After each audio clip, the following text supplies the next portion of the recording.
I am writing this from India. Right now, the time zone is GMT 5:30.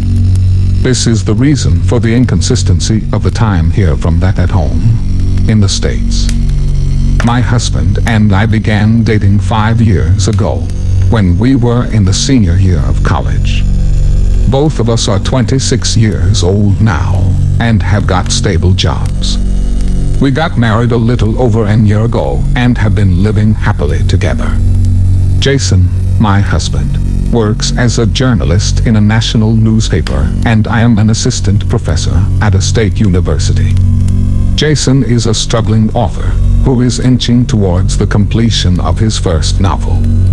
He's got a 3-book deal with a renowned publishing house. The trilogy is a fictional account of some supernatural happenings in India. I don't know how he got interested in the topic, but he has been passionate about Indian folklore for as long as I have known him. He had been facing a writer's block for some time now, and has exceeded his deadline for submission of his draft.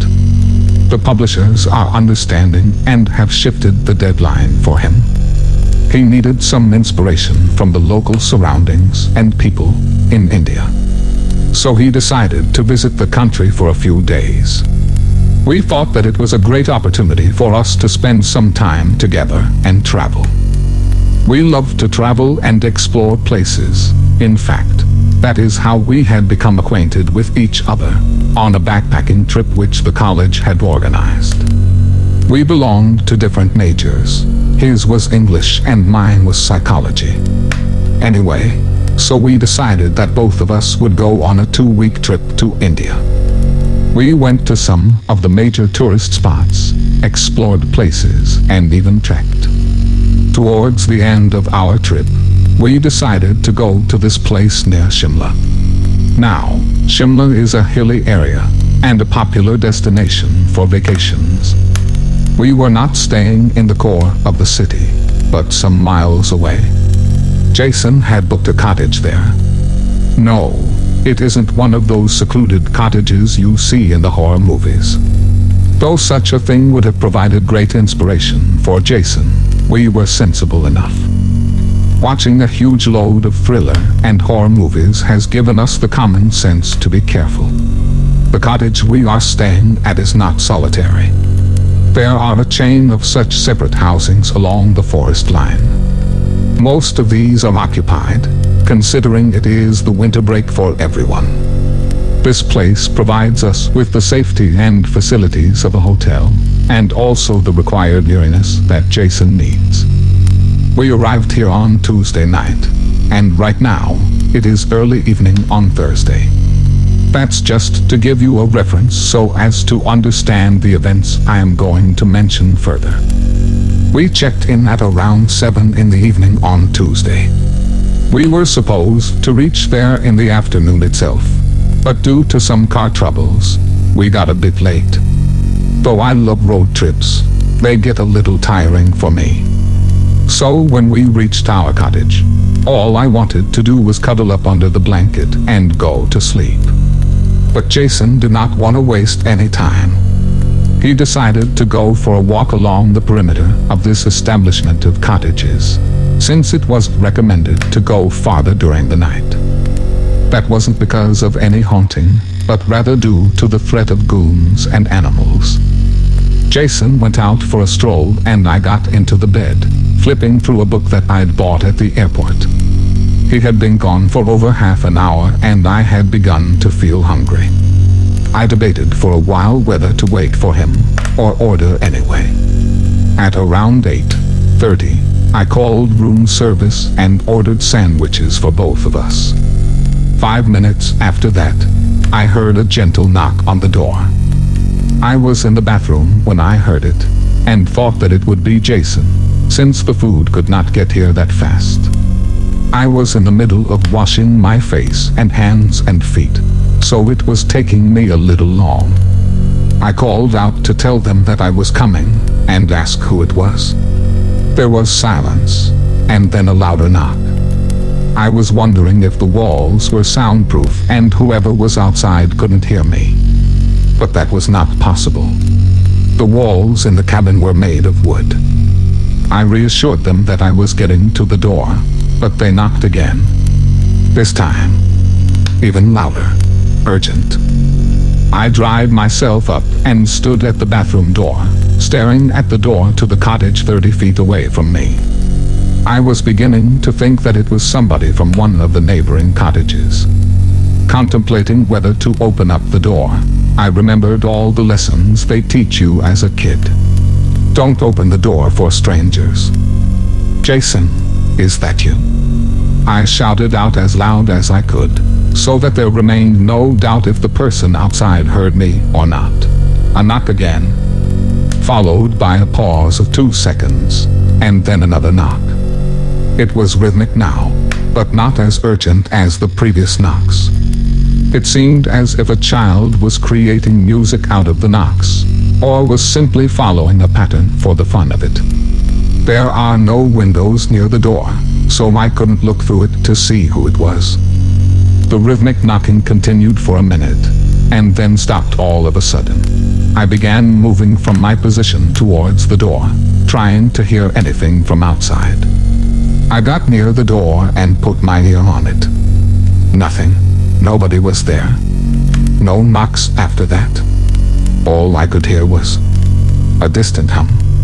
It sounded as if someone was humming a lullaby. Could have been one of the neighbors. But I couldn't shake off the feeling of dread I was getting. Fortunately, Jason got back a few minutes later. I told him about what had happened, and as I had thought, he didn't think anything of it. It was probably some child. He shrugged it off. Of course, he was right. Who else could it be? I asked him how his walk was, and he told me how pretty the place looked, covered in thin fog. Food arrived after that, which we gobbled up, and went to sleep. Wednesday morning, Jason wanted to walk around the nearby area, go to the town and talk to some people. Surprisingly, I wasn't up for walking around. That is not me, trust me. There is nothing I love more than walking and exploring, but I just wasn't up for it. Jason dragged me with him anyway. We walked along the tree line, which led us into the town 2 miles away. The main city, Shimla, was even farther than here. This town was where the cottages got their supply from. We talked to some locals, and got friendly with a lot of them. Jason has that in him. He can become friends with anyone in a matter of 5 minutes. Take him with you to a party where he doesn't know anyone, and you'll leave with him having more friends than you. We got to know about the people's lives there, and Jason was really happy. He said that he was feeling more creative than he ever did before. He was going to include some of the stories we'd heard in his book, he said. We had lunch at a small restaurant and cried our eyes out because of the spicy food. After that, we'd walked back to our cottage. When we entered, Jason rushed to the bathroom, but stopped at the door. He was staring at the floor. I asked him what was wrong, and he called me up to him. There, on the bathroom floor, was some kind of a painting made. It was a human figure of sorts, painted all in black. We called the staff and the manager. None of them had any idea about this. Our room hadn't even been cleaned up, so nobody had been here. Jason and I knew that it was bullshit. Someone had obviously been here, but we couldn't do anything about it. Nobody knew what the painting meant. It was some joke, the manager had said. A young woman from the staff, standing at the back, was constantly staring at the black human figure on the floor. Her expression didn't reveal much, except that she was probably scared. We were doubting our security and asked to be shifted to some other cottage, which we did yesterday evening. After settling in and having dinner, we called it a night. At around 2 a.m., Jason woke me up. He said that there had been a knock on the door. Both of us sat upright in the bed and listened carefully. A few seconds passed, and then there was a knock. "Is that someone from the staff?" he whispered. I shrugged and stared at him. Another knock. Then another. Continuous knocks. At the gap of 2 seconds. They were steady and seemingly weak. As if a child was standing on the other side of the door. "Who is it?" Jason called out. The knocking stopped. There was a pause for about 30 seconds, where all we could hear was the ticking of the clock. Then it began, the humming. It wasn't anything we recognized, but it sounded like a lullaby. Like a mother was rocking her infant in her arms, and humming a lullaby to make him fall asleep. But the lullaby wasn't coming from far this time. It couldn't be one of our neighbors. This was someone standing at our door.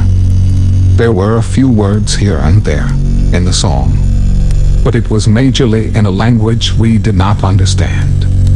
It did not sound like any language known to common man, to be very honest. In between were a few words in English. Now, Jason is pretty sure that I did not hear this really and simply imagined it, but I know what I heard.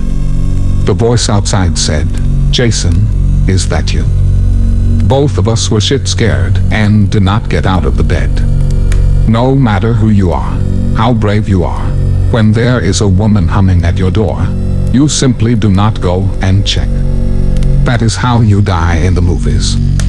We are not morons. The humming stopped in a few minutes, and then there was nothing. We stayed awake for a while, but then drifted off to sleep. Today morning, we contacted the manager about what had happened last night. They said it was perhaps one of the staff's kids who was roaming around in the night. Nothing to worry about. Jason believes them, but I somehow do not.